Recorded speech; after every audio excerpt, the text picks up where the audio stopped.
What's up, guys? This is Tascione with Academy.fm, and today we're going to be remaking the synth from Flume's song Hyperreal. So I'm just going to play the song real quick, and then I'm going to play the remaking, sort of go through the preset, and then we're going to remake it on our own.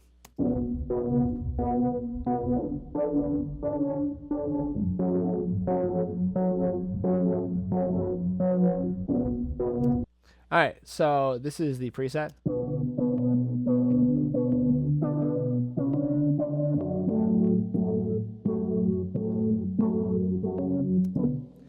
Alright, so let's just go through it real quick and we'll just sort of play around with this.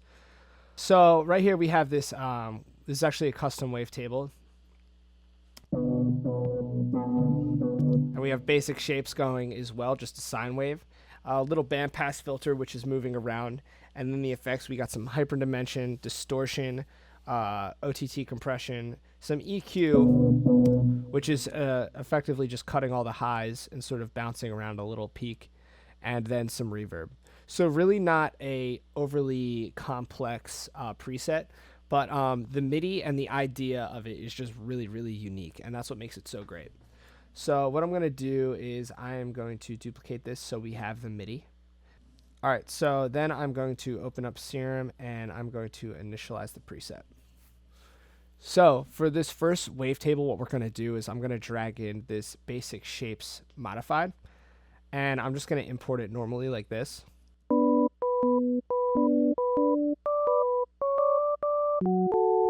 All right, so we have our basic shapes modified, and that's what it sounds like right now. So what we're going to do is we are going to drop this down 2 octaves. All right, and that's kind of what it's sounding like. And we're going to bump the unison up to 7. And we're going to turn the detune down. And that's how you get sort of this weird, like, stereo, messy sound. We're going to turn the blend all the way up so the out-of-tune voices are really, really prominent.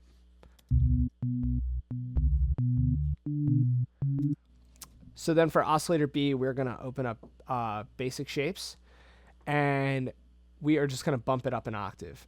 And then we're going to turn the volume down.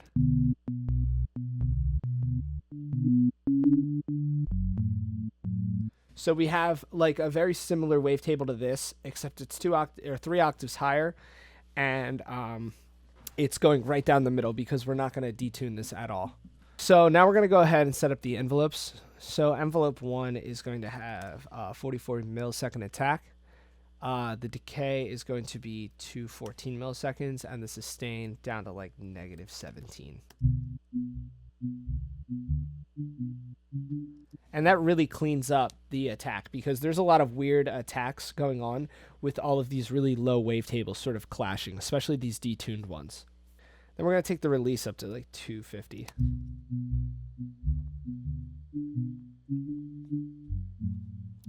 All right, so that is it for the oscillators. So now we're going to turn on the filter, and we're going to select band 12. And I'm going to turn this mix down a little bit, and we're going to turn the drive up and the fat all the way up.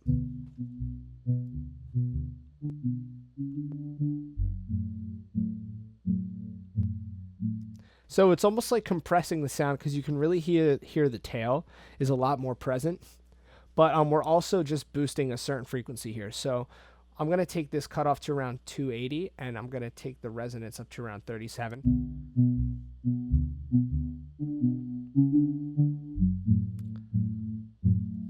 And what we're going to do is we're going to set up envelope 2. So the attack of envelope 2 is going to be 26 milliseconds. The sustain is going to be down to 33. And the decay is going to stay the same. Everything's going to stay just like that. Okay. So then we're going to put this on the cutoff.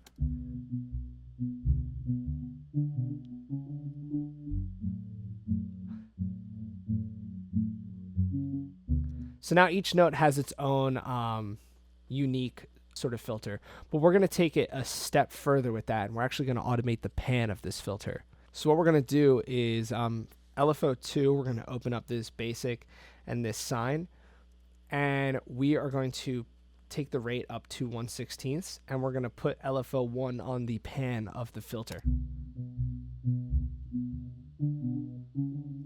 And now you can slightly hear there's like a lot of like crazy movement. And this isn't panning the sound from right to left. what this does is this pan is like a stereo offset. So if we move this to the left is going to be filtered differently from the right and vice versa. So we're going to leave this centered, and we're going to have LFO2 just sort of controlling that. And it's just going to give us a unique sound. So while we're on the topic of panning, we're going to take LFO1 and we're going to put this on the pan of oscillator A, and we're going to leave the mode off. So it has this weird like bouncing back and forth vibe to it. All right, so for envelope 3, we are going to take the decay down to 87 and the sustain all the way down. And this is just going to be like a little like point. We're going to take that to unipolar.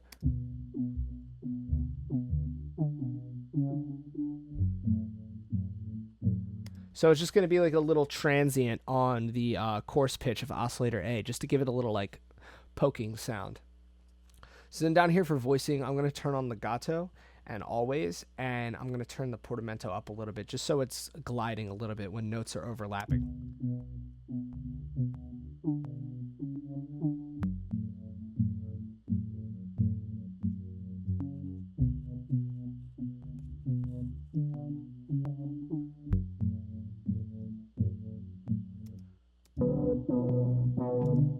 And now we have this like weird like clicky sound as well. All right, so now let's get into the effects because we have all the oscillators set up. So first effect I'm going to add is this hyper dimension. And we're going to leave everything as is, except when we get to the dimension, we're going to take the size down and the mix up. Next we're going to add is distortion, and we're going to add a soft clip. And we're going to put this on pre mode, so it is, we're sort of filtering this before it goes through the distortion. And we're going to take this up to high pass. We're going to take this Q all the way down and the frequency down to 44. And we're going to take the mix down to halfway and leave the drive around 17. So now let's turn on our multiband compressor. And we are going to select multiband, and we're going to take the threshold all the way up to around 1.2.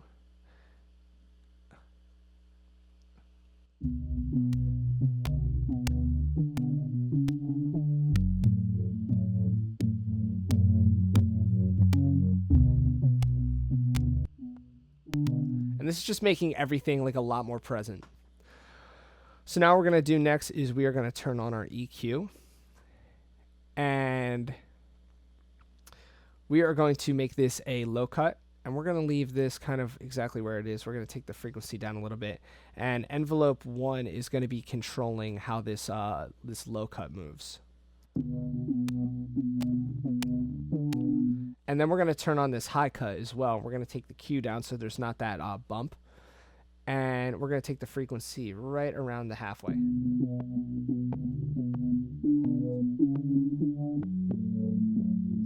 And that's sort of minimizing that click as well, and just filtering back down what we were bringing out from the multiband compressor. And the last effect we're going to add is a reverb, and we're going to make this a plate verb, and we're going to take the pre-delay down to around 3 milliseconds, bring the low cut up a little bit. We're going to bring the high cut. We're going to bring the high cut up, so we're sort of clamping down on those highs. Bring the damp up and the width all the way up.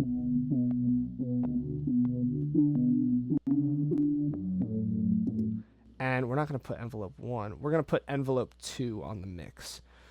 So we're going to leave the mix around 20, 15 to 20, and we're going to take the range up to around 39, just so it's passing the halfway point.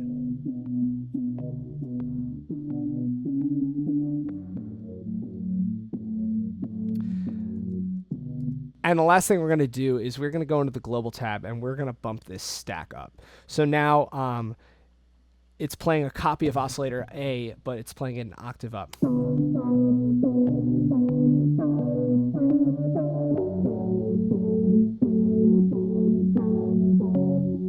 All right, so let's listen to the original.